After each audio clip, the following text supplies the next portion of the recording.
A finales del siglo XIX, la joven alemana Elisabeth Gross viaja a Venezuela para reunirse con su marido Rudolf, agente comercial de la casa germana Blom y compañía. A su llegada, Elisabeth escribiría: Vimos pronto a nuestra derecha casas rodeadas de soberbias palmeras. Fuimos viendo aquí y allá casas con banderas alemanas, lo cual quería decir que los alemanes daban la bienvenida a sus compatriotas que llegaban. Entonces entramos justamente a la bahía. No pasó mucho tiempo hasta que escuché las primeras palabras. ¡Detengan los remos! ¡Arriba los remos! ¡Hip, hip, hurra! ¡Hip, hip, hurra! Entonces, cientos de ojos curiosos me miraban cuando puse el pie en tierra venezolana. Aquí habría de comenzar una nueva vida para mí. Esta era la tan largamente ansiada Maracaibo. Cuando llegues a un puerto de madrugada, donde el marullo lleva hacia lontananza, el ritmo cadencioso de alguna danza que despide el boguero en la ensenada. Eso es Maracaibo, cuando amanece, lo que ofrece toda la gracia que hay en su rada. Eso es Maracaibo, cuando amanece, lo que ofrece toda la gracia que hay en su rada. Pero si atraído por el bullicio de la ciudad, saltas a tierra a curiosear. Y el vendedor te ofrece su chuchería, o el conductor te grita a las veritas. A comienzos del siglo XX, Maracaibo es un poblado de 50 cuadras y poco más de 30.000 habitantes. Sus calles estrechas y polvorientas aún conservan cierto aire colonial. El Saladillo es su barriada más popular. Debe su nombre a que fue fundado sobre una mina de sal a finales del siglo XVII. En él se originará el culto a la Virgen de Chiquinquirá. También será el bastión de la gaita, el ritmo tradicional de la región.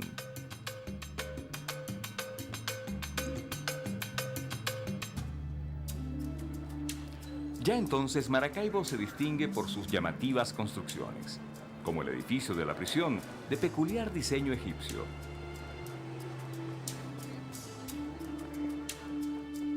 Su ubicación geográfica en la costa occidental del lago la mantiene prácticamente aislada del resto de Venezuela. Maracaibo era una ciudad aislada, no solamente aislada en términos espaciales, sino psicológicamente aislada. Entonces el maracucho desarrolla como un sentimiento de insularidad.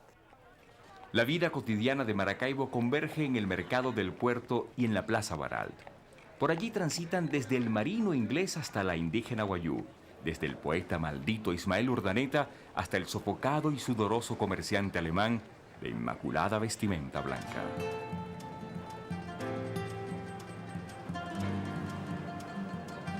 Los maracaiberos colman el mercado cada mañana para hacer sus compras diarias, que pagan con la moneda del Estado acuñada por la primera entidad bancaria de Venezuela, el Banco de Maracaibo.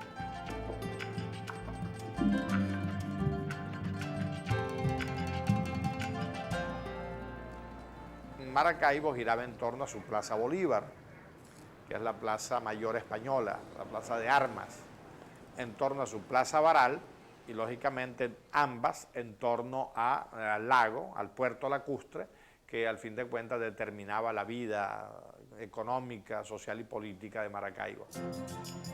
La actividad comercial hace de los maracaiberos gente franca, abierta y hospitalaria. Su hablar es único en Venezuela. De melodioso acento andaluz, alterna los modismos castizos con la áspera jerga de los hombres de mar. Quítame la regorgalleza de ahí. ¿No ves que estoy dando lampazo?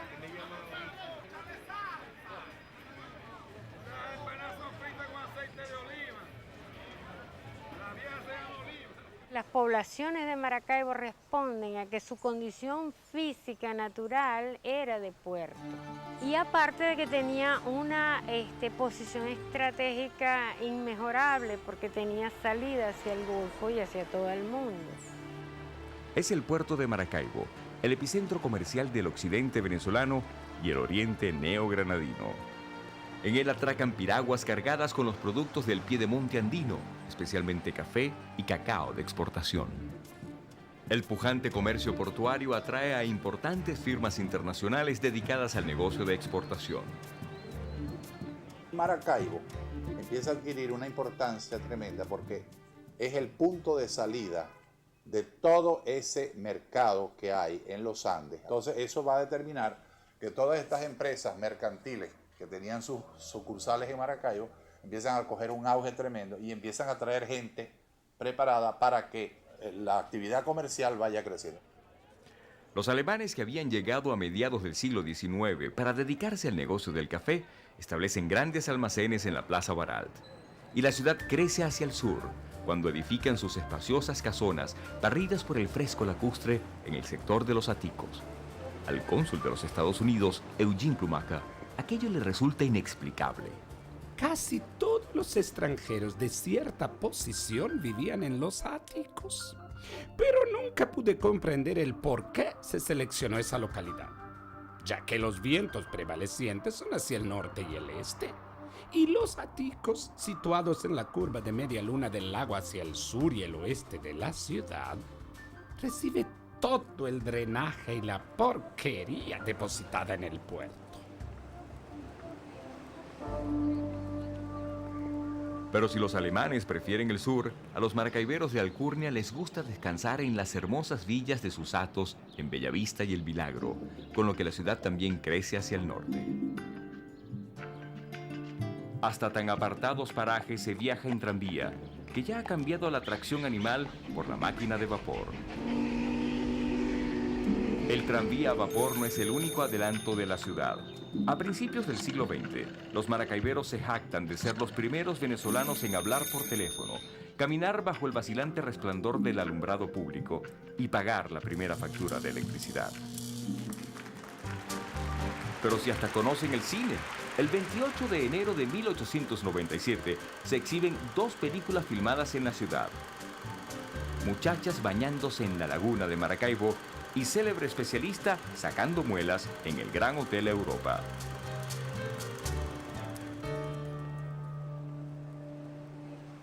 La proyección se realiza en el Teatro Baralt, un edificio de corte arábico cuyo interior es refrescado con enormes cubos de hielo colocados en sus conductos de ventilación. El Teatro Baralt es la respuesta a los reclamos de la élite ilustrada maracaibera, esa misma que estudia en la universidad antes de que sea clausurada por el dictador Cipriano Castro.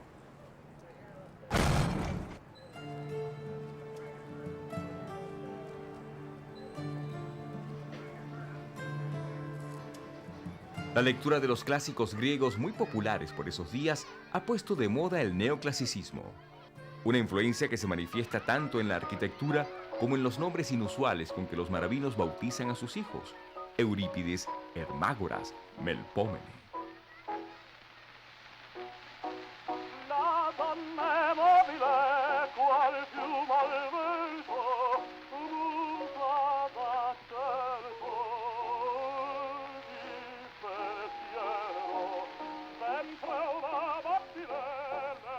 Tan fecunda es la vida cultural de la ciudad en los albores del siglo que circulan decenas de revistas y periódicos.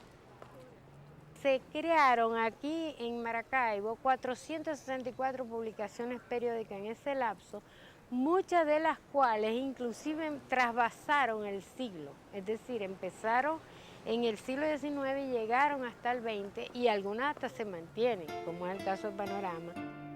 A través de Panorama, diario fundado en 1914, los maravinos siguen con el alma en vilo los pormenores de una emergencia que pone en jaque a la ciudad.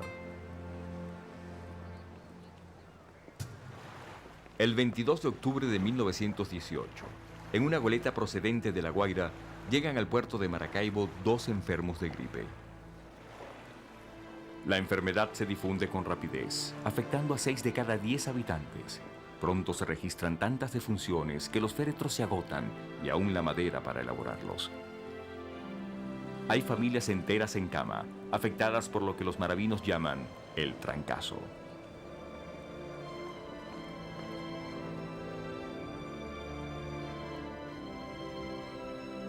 Es el único año en el que no se efectúa la tradicional procesión de la Virgen de Chiquinquirá. Gracias a que las autoridades y los más eminentes médicos de la ciudad se organizan para combatir el flagelo, el mal se extingue a finales de 1918. No ha sido tarea fácil luchar contra la epidemia en aquella desasistida y aislada ciudad, de incipiente sistema de salud, precarios servicios públicos y calles arenosas. Así la describe un artículo del periódico El Fonógrafo. Los moradores de esta ciudad no transitan, no caminan por sus calles, sino que navegan en un mar de arenas salitrosas y calientes. Se hunden hasta el tobillo, sudan la gota viva, naufragan y se asfixian en ese piélago, representación en miniatura del gran desierto africano. Resulta toda una ironía que la falta de agua potable sea el principal problema de una ciudad asentada a orillas de un enorme lago. Ante la inexistencia de un acueducto, el vital líquido es surtido por aguadores, hombres que distribuyen agua a lomo de mula. Tan grave es la carencia de agua que los maracaiberos deben bañarse en el lago, dentro de casetas construidas para salvaguardar la moral pública, aunque muchos encaraban la incomodidad con ánimo festivo. Así describe Elizabeth Gross aquellos baños. Afuera en la playa, una larga pasarela conduce hasta nuestra caseta de baños.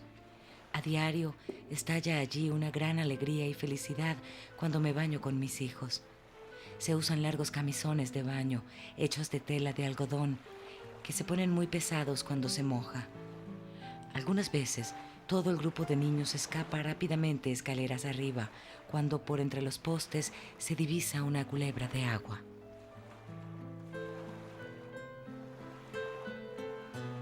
El lago también era el agua para el sustento. O sea, la ciudad entra y sale por esa misma puerta que es el lago, ¿no? Entonces el lago es el amigo, es la tranquilidad, pero al mismo tiempo el lago puede llegar a ser la amenaza, ¿no? Con la borrasca o el chubasco. Bueno, todo eso, esa presencia natural, se ha internalizado de tal manera en el inconsciente colectivo que prácticamente, pues, o sea, tú quítale el agua a Maracaibo y Maracaibo desaparece, ¿no? En términos simbólicos. A comienzos de la década de los 20, un acontecimiento tan extraordinario como inesperado altera la hasta entonces apacible y provinciana vida maracaibera. Reventó un pozo que lo estaban explotando, se había levantado el taladro, llegó al yacimiento y el cimiento tenía tanta presión que voló. El taladro salió embollejado por los aires y empezó a emanar un chorro de petróleo que duró muchísimos días y se botaron centenares de miles de barriles de petróleo. La explosión del Barroso II es el resultado del proceso de exploración petrolífera iniciado en la región a principios del siglo XX. Eso salió en los diarios americanos, eso fue un boom publicitario a nivel internacional. Pero, ¿está la ciudad preparada para afrontar el enorme reto que tiene por delante? Ain't she sweet? See her coming down the street. Now I ask you very confidentially, ain't she sweet? Empieza a llegar esa caterva de gocho, margariteño, barquisimetano, llanero. Pero ver un caraqueño de pronto en persona era como ver un extraterrestre. Empezamos a conocernos los venezolanos. I repeat, don't you think that's kind of neat? And I ask you very confidentially. De todas partes llegan empresarios, inversionistas y trabajadores.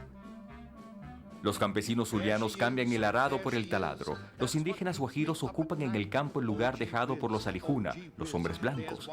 La ciudad se llena de rubicundos musiúes que cruzan sus calles sudorosos y jadeantes en el asfixiante calor maracaibero.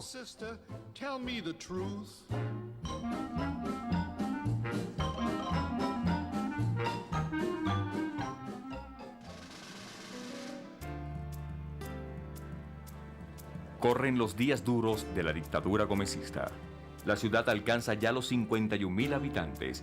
El tranvía eléctrico sustituye al de vapor. La universidad sigue clausurada. Y en 1925 se inaugura la Botica Nueva, el primer rascacielos de Maracaibo.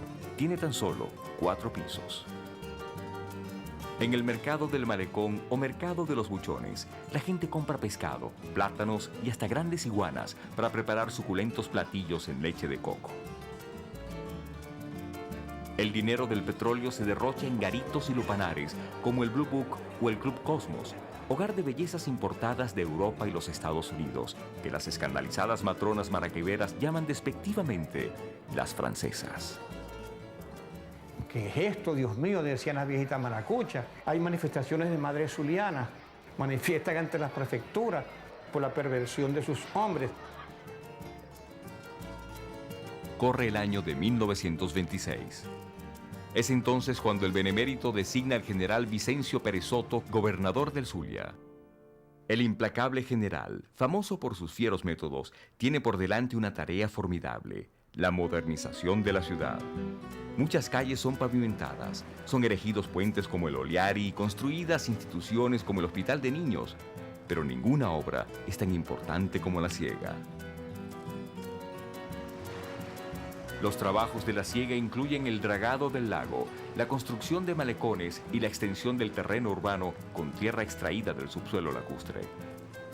El puerto de Maracaibo adquiere rango internacional, pues ahora pueden atracar barcos de mayor calado.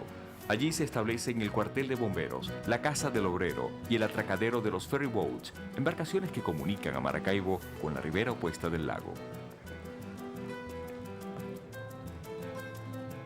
En 1928 la ciudad estrena Palacio de Gobierno. Después de su remodelación, abre sus puertas como Palacio de las Águilas o de los Cóndores. A la recepción inaugural acuden las más hermosas damiselas de abolengo de la sociedad maracaibera. Magdalena María Isabel es igualita a la Greta Garbo. Ese mismo año, un incendio devora el viejo mercado. Sobre sus cenizas, pronto se levanta una hermosa estructura metálica, antigua estación de trenes de corte modernista traída de Europa. Será conocida como el nuevo mercado principal.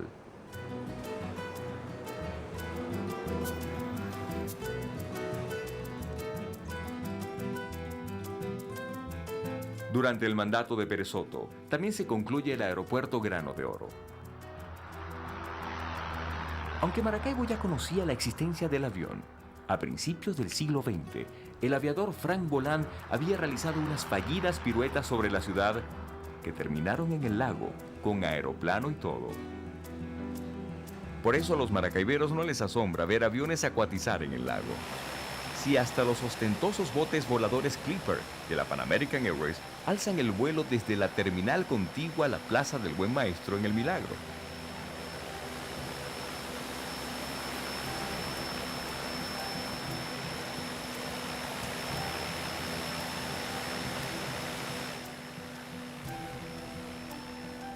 A principios de los años 30, es apreciable el cambio experimentado por Maracaibo como consecuencia de la actividad petrolera. El crudo es el principal producto de exportación. La población de la ciudad sobrepasa los 100.000 habitantes y se han tendido más de 5.000 kilómetros de carreteras. Las familias pudientes maravinas se han mudado a los alrededores de la Lago Petroleum Company, cerca de los primeros campos petroleros. Así se les llama a las pequeñas colonias cerradas dotadas de todos los servicios en las que residen los empleados extranjeros.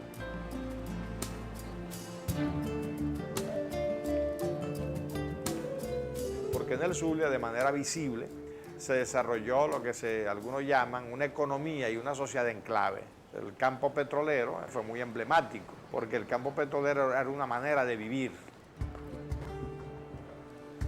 Los maracuchos no solo aprenden el idioma de los petroleros, sino que sustituyen los coloridos nombres griegos por impronunciables nombres anglosajones y usan despreocupadamente palabras en inglés en su hablar cotidiano.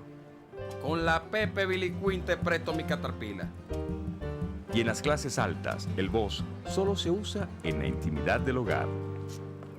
El impacto petrolero genera una ruptura, yo diría que es como una fractura en las ciudades. Hay una ciudad que se desarrolla de acuerdo a los modelos urbanos de otros países, particularmente Estados Unidos, y hay una ciudad que es la nuestra, la que permanece, que se va deslindando totalmente de aquella. De Bellavista para allá, hacia la zona norte y oeste, crece la ciudad nueva. Y de Bellavista para acá se mantiene esta ciudad, que es la ciudad tradicional y que se parece mucho más al espíritu de la ciudad que fue Maracaibo antes del petróleo.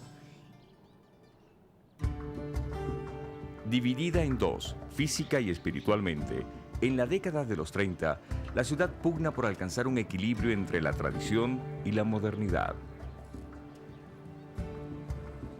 Mientras tanto, la Maracaibo moderna demanda nuevas obras, como un teatro a su altura.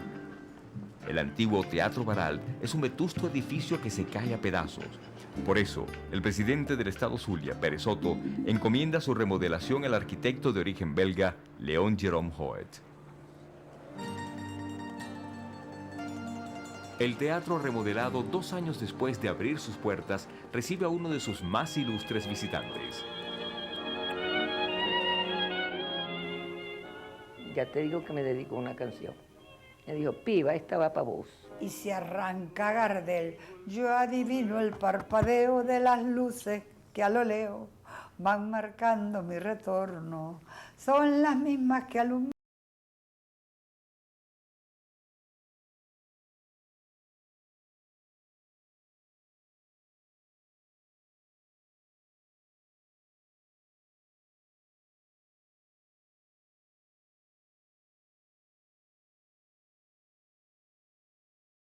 la ciudad. Vicencio Pérez Soto se encuentra fuera de Maracaibo y no podrá regresar.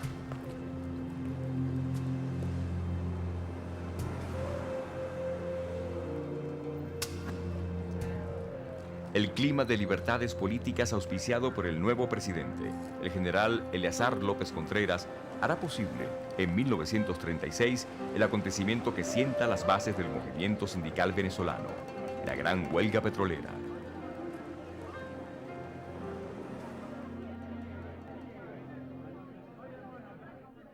Maracaibo cuenta con 121.000 pobladores y unos cuantos adelantos. Las carreteras asfaltadas de Bellavista y El Milagro unen el centro con la zona residencial del norte. Ante la proliferación de automóviles, el tranvía deja de circular.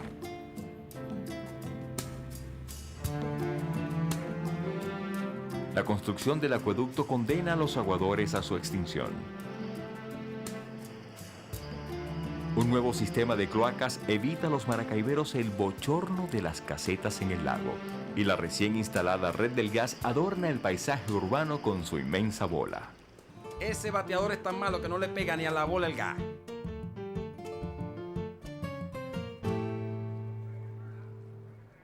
La cuarta década del siglo XX está a punto de comenzar cuando un terrible acontecimiento enluta incontables familias zulianas. Lagunilla de Aguas, 13 de noviembre. Una espesa nata de petróleo cubre las aguas del lago bajo el poblado palafítico. El aire parece estar cargado de gases inflamables provenientes de instalaciones petroleras aledañas.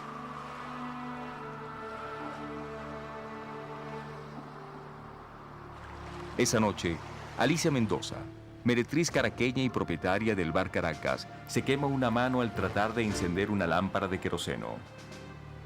Al lanzar la lámpara por la ventana, origina un enorme incendio que consume al pueblo de forma casi instantánea.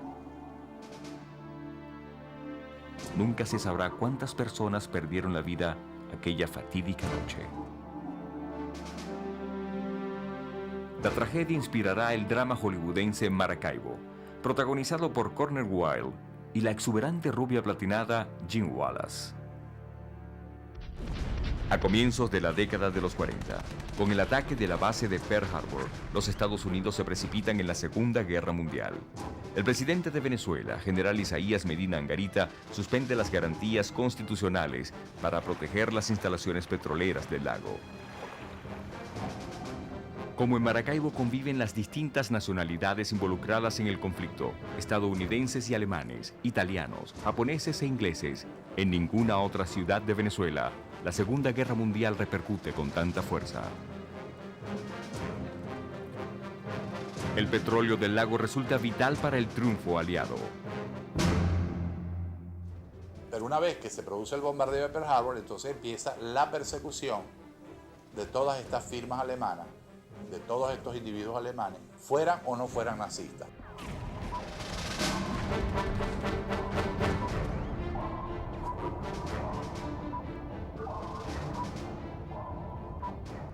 Aunque los famosos submarinos nazis U-Boats acechan sigilosamente a la entrada del lago de Maracaibo, la vida cotidiana en la ciudad sigue su curso. Un 18 de noviembre de 1942, aeronaves de guerra venezolanas sobrevuelan Maracaibo. Su misión, más que bélica, es festiva: homenajear a la Virgen de Chiquinquirá con motivo de su coronación. Una multitud se reúne para el festejo y hasta el presidente Medina Angarita acude a tan fervoroso evento. La chinita es la chinita, o sea, es la guajira, es la guayú, es la indígena, es quien viene de los ancestros, de las raíces. Entonces es una virgen asumida desde el lago y telúricamente. Es una virgen profundamente indígena, profundamente local, ¿no? A pesar de que los maravinos parecen unidos en su devoción a la Virgen, en realidad algo los divide en bandos irreconciliables: el béisbol. La afición beisbolística se reparte entre los seguidores del Pastora y los fanáticos del Gavilanes. Gavilanes nació en La Ciega. La Ciega es una parte que le llamaron, el gobierno de Pérez Soto le ganó cegando una parte del lago. Nosotros entrenamos ahí cuando pudimos fútbol, béisbol y hasta la natación, que la teníamos en el lago. Y Pastora eran de gente de Bellavista, donde estaba el matadero. Habían unos de ellos que trabajaban ahí, y entonces los llamaban los mataristas y cosas. Eran dos barrios completamente distintos. El barrio de Bellavista ya era un barrio más avanzado, pero ellos no eran ninguno ricos. Pero le pusieron el nombre de una lechería Pastora, y eso vino la rivalidad. A la derecha se ubicaban los gavilanes y por supuesto no permitían que se ubicaran los pastoreños. A la izquierda se ubicaban los pastoreños. Cuando algún fanático travieso o por borrachera invadían, los sacaban hasta golpes. Eso se vivió en Maracaibo hasta a nivel de la calle, y hubo hasta muertos por la rivalidad Pastora-Gavilanes. Los hermanos Ernesto y Luis Aparicio, el Grande, los más célebres jugadores del Gavilanes, serán el génesis de una saga de legendarios beisbolistas zulianos.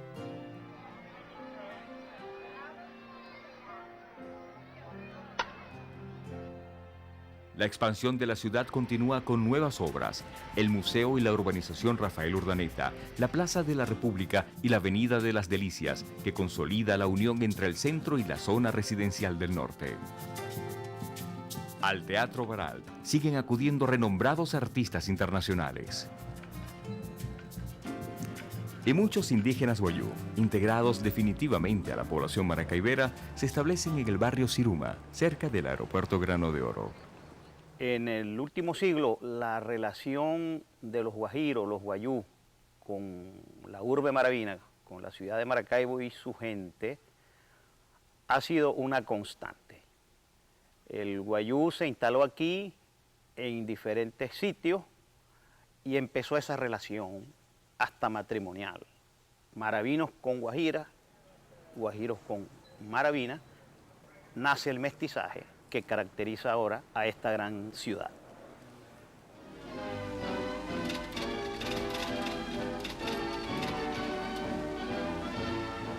La derrota de Alemania marcará el fin de las grandes casas comerciales germanas en Maracaibo. Su declive había comenzado con el establecimiento de los comisariatos petroleros, cuyos precios eran imposibles de mejorar.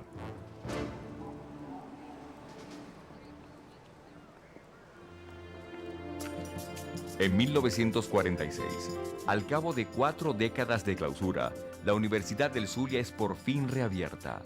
Don Jesús Enrique Lozada ocupa el cargo de rector y la Casa del Obrero, en La Ciega, será su primera sede. A unos cuantos metros de la universidad, los viajeros maravinos pugnan por un puesto en algún ferry para poder cruzar los 8 kilómetros que separan a Maracaibo del resto de Venezuela. En días feriados, la espera se prolonga por horas en interminables y desesperantes colas. El lago, el más importante medio de comunicación de la región, es a la vez el mayor impedimento para la integración física de Maracaibo al territorio nacional. Pero ese formidable obstáculo geográfico pronto será superado. Todos los símbolos de identificación y de origen y de identidad tienen que ver de una u otra manera con el lago.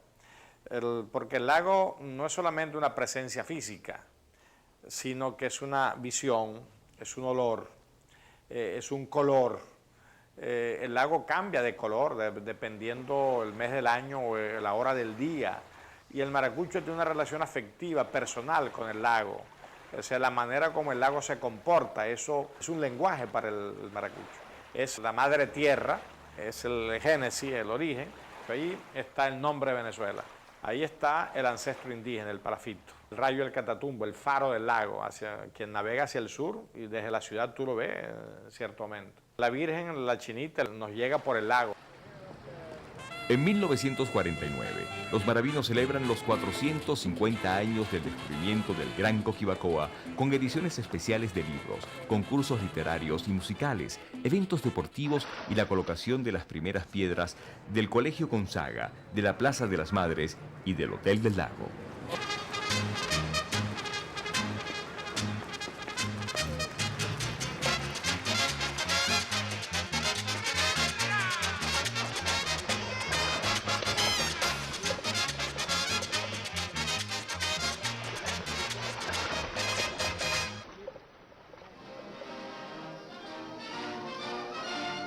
Puerto de la capital del Zulia, el gobernador y la señora de Prato encabezan la recepción oficial de la esposa del presidente, Flor Chalbó de Pérez Jiménez, quien viaja a la capital del Zulia.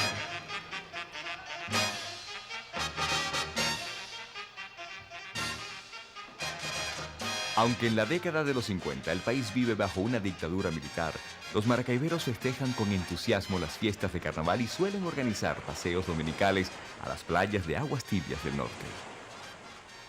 La ciudad acrecienta su fama de tierra propicia para acontecimientos insólitos, cuando en el puerto, bajo el sol inclemente de abril, aparece caminando un pingüino. Del Polo Sur a Maracaibo. ¡Qué molleje polo!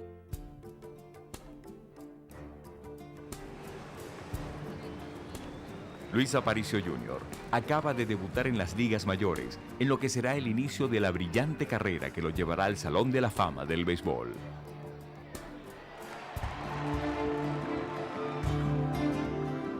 La población de Maracaibo sobrepasa los 230.000 habitantes.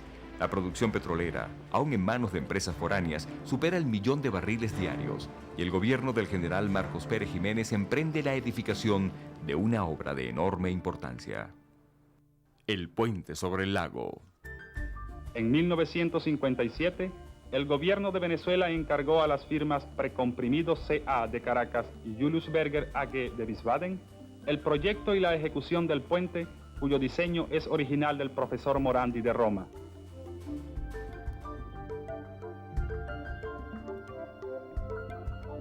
En la construcción se emplean 3 millones de sacos de cemento, 22.000 toneladas de cabillas y 2.500 trabajadores. Su costo total, 350 millones de bolívares.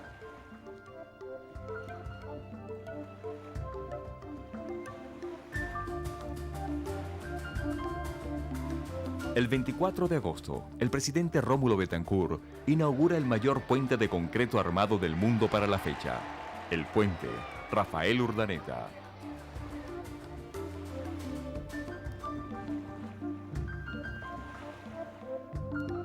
Tres días después, el ferry Caracas, al mando del capitán Orángel Martín, hace su viaje de despedida. Aunque no por mucho tiempo, pues ocurrirá lo inesperado.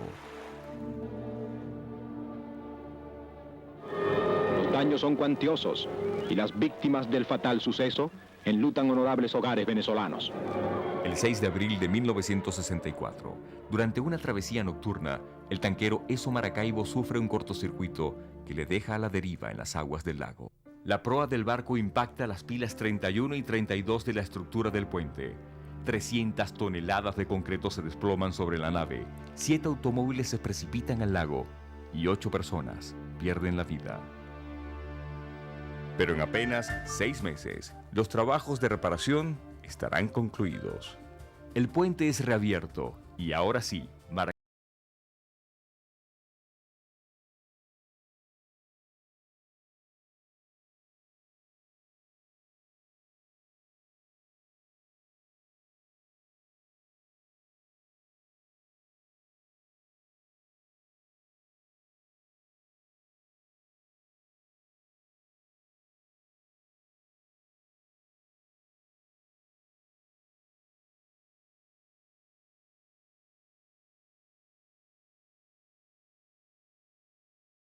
ir en un santiamén a la Feria de la Chinita.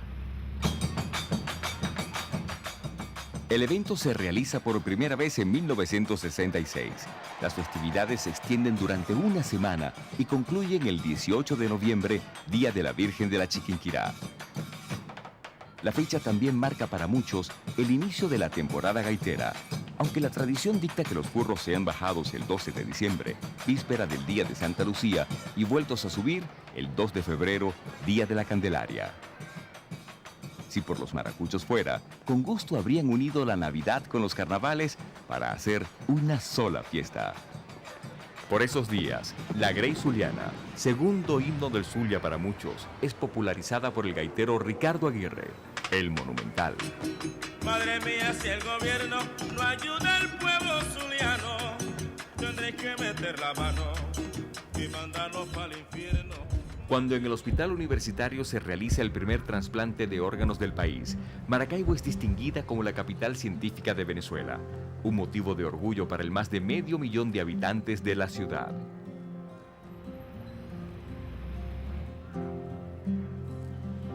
En 1969, luego de 4 décadas de funcionamiento, el viejo aeropuerto de Grano de Oro es desocupado después de un terrible accidente.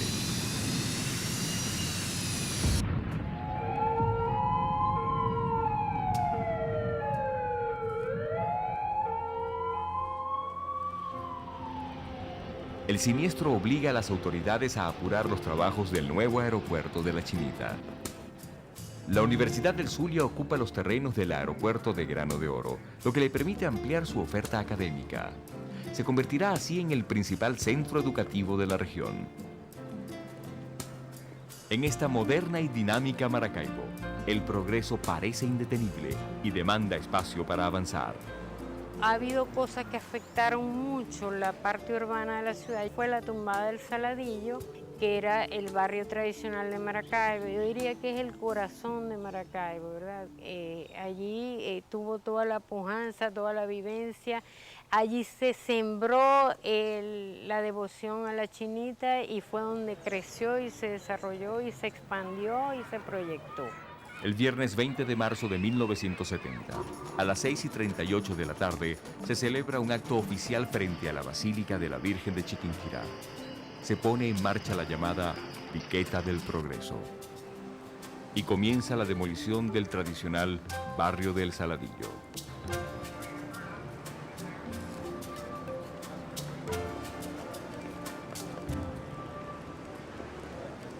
Nunca se entendió por qué destruir el Saladillo, por qué acabar la única memoria de la ciudad. Yo pienso que no teníamos una conciencia clara de la situación y de la circunstancia política que se buscaba, ¿no? Al pueblo se le dijo, esta es la obra que va a salvar a Maracaibo, esta es la obra que nos va a traer felicidades. Vamos a construir escuelas, liceos, museos, plazas con fuentes de agua, paseos para que paseemos los perritos. Eso va a ser una maravilla, eso va a ser como los campos elíseos franceses, se le decía a los sarayeros que protestaban. Y entonces hoy tenemos una ciudad dividida, ¿no? Un centro que solo se visita de día para compras y comercio, y dormimos en otra parte que no es en el Saladillo. Los que habitamos el Saladillo nos sentimos casi extraños dentro de nuestro espacio, ¿no? Deambulamos con los muertos, con los fantasmas. La tradición cede paso al progreso, y el progreso se lleva buena parte de la arquitectura típica de la ciudad.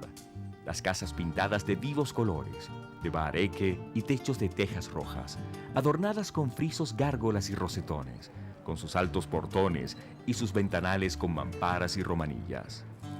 Fue una estupidez tumbar el Saladillo, ¿no? No era necesario. Maracaibo es una ciudad plana donde no hay problema de tierras. En 1973, donde antes existía el Saladillo, es inaugurado un bulevar, el Paseo Ciencias. La Grey Zuliana, al Rosario Popular, de rodillas va a implorar a su patrona, y una montaña de oraciones quiere dar esta gaita magistral que el Saladillo le entona. La Grey Zuliana, al Rosario Popular, de rodillas va a implorar. A pesar de la enorme tarea urbanística emprendida, que legara a Maracaibo obras de envergadura como el Mercado de las Pulgas, el Paseo del Lago, las avenidas Padilla y Libertador, el plan de modernización del centro de la ciudad no funcionó.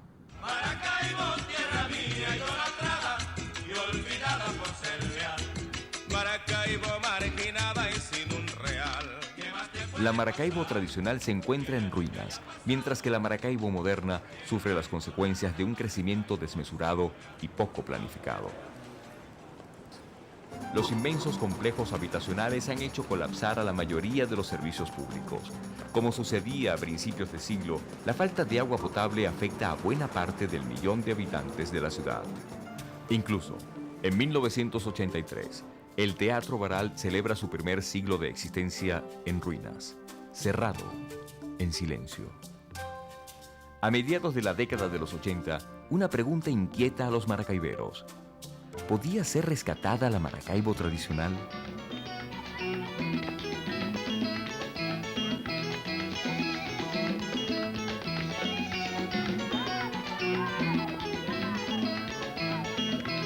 La verdad, primo, que esta es la muchacha más bonita que yo he visto en mi vida. ¿Qué creéis vos de eso? Que el aceite. ¿No veis que parece un artista de cine, chico? Y además el Saladillo va a ser famoso en todo el mundo. El estreno del primer largometraje rodado en la ciudad llama la atención sobre el estado de abandono en que se encuentra lo poco que queda del Saladillo. El film se titula Hollywood. Hollywood logra en su momento que los políticos vieran hacia la calle, la vivieran y la sintieran. De hecho, logramos que se salvara, yo no digo que todo el Saladillo, pero logramos que se salvaran unas 6 cuadras. Allí están, ahora las pueden disfrutar, ahora las pueden visitar. Se inicia la última década del siglo XX con el proceso de descentralización político-administrativa que transfiere recursos y poderes, antes en manos del gobierno central, a las regiones. El poder se distribuyó de verdad. Todavía falta, pero se logró. Entonces yo pienso que ese es un hecho que marca profundamente la transformación física de la ciudad y además cambia la conducta del ciudadano.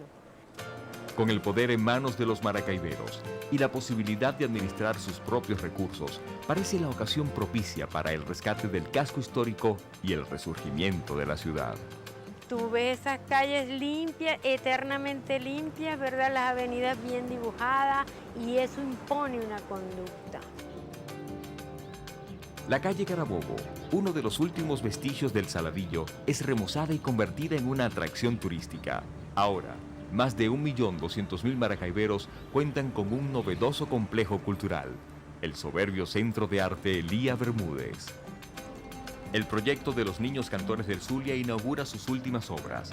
Impulsado por la Iglesia Católica, contempla la edificación de un colegio y una universidad, estadios deportivos, un teatro, un hospital y emisoras de radio y televisión. La obra más emblemática del renacimiento de Maracaibo es el Teatro Baral. Considerada como una de las restauraciones más importantes de Venezuela, al cabo de 13 años de labores, el nuevo Teatro Baral recibe otra vez a los maravinos.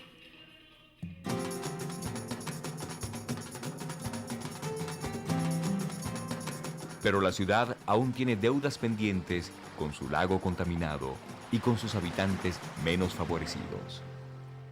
Yo pienso que el reto más grande que tenemos los habitantes de Maracaibo es reducir considerablemente los niveles de pobreza.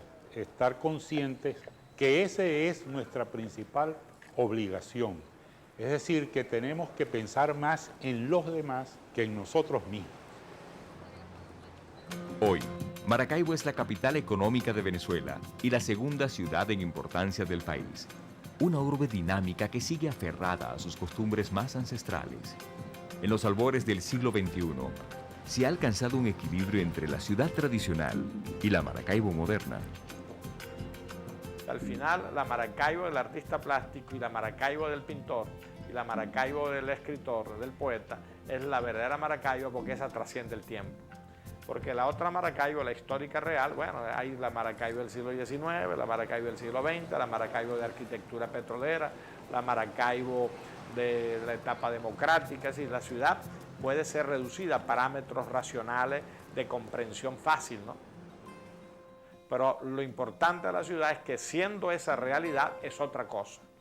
Es algo cultural, es algo espiritual y al final ese es tu verdadero patrimonio como habitante de la ciudad. Hay un espacio, hay un clima, hay un tiempo, hay unos colores, una sensibilidad y al final tu relación con la ciudad definitivamente es afectiva. ¿Qué es lo que más me gusta? Si uno se dirige a varios puntos, uno encuentra todo, pues uno encuentra la gaita, uno encuentra espacios libres como estos. Los tequeños, los pastelitos, el plátano, el patacón. ¿Qué molleja, primo?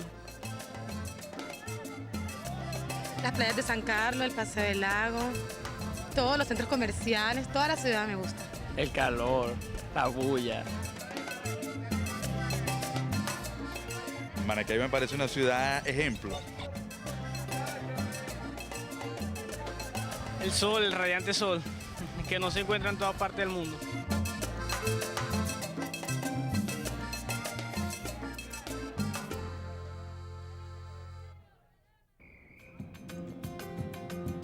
Ciudad de gente risueña y hospitalaria. Bastión de la gaita y faro del fervor a la chinita. Primer puerto del occidente del país y capitana del gran lago Coquibacoa. Ciudad de contrastes. Refugio de tradiciones y motor del progreso. Así es Maracaibo. A ese Maracaibo, señor turista, lo recordará igual que yo. A ese Maracaibo, señor turista, lo recordará igual que yo. Si soy maracucha de nacimiento, ¿qué más me puede gustar? Todo Maracaibo completo. Va cantando el pregonero, vendiendo su mercancía.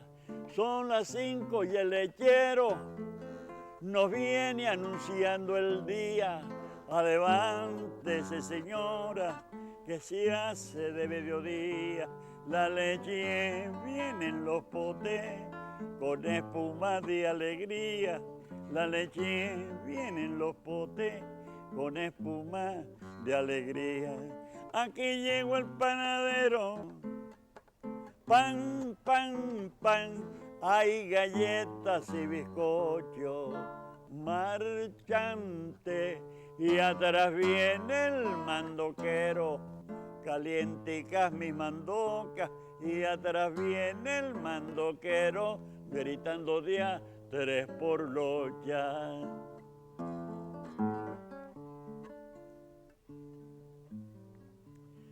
Caminando por las calles, rumbo a la Plaza Baral, un carbonero se empeña en que le deben comprar es carbón de azaharito, el mejor para planchar. Te apuesto que a 5 reales nadie te los puede dar. Te apuesto que a 5 reales nadie te lo puede dar. Como que no va muñeco, a limpiar, te los dejo muy brillante. Por un real tengo pomo, crema negra y un marrón que es especial. Soy el mejor limpiabotas que hay en la Plaza Baral. Soy el mejor limpiabotas que hay en la Plaza Baral.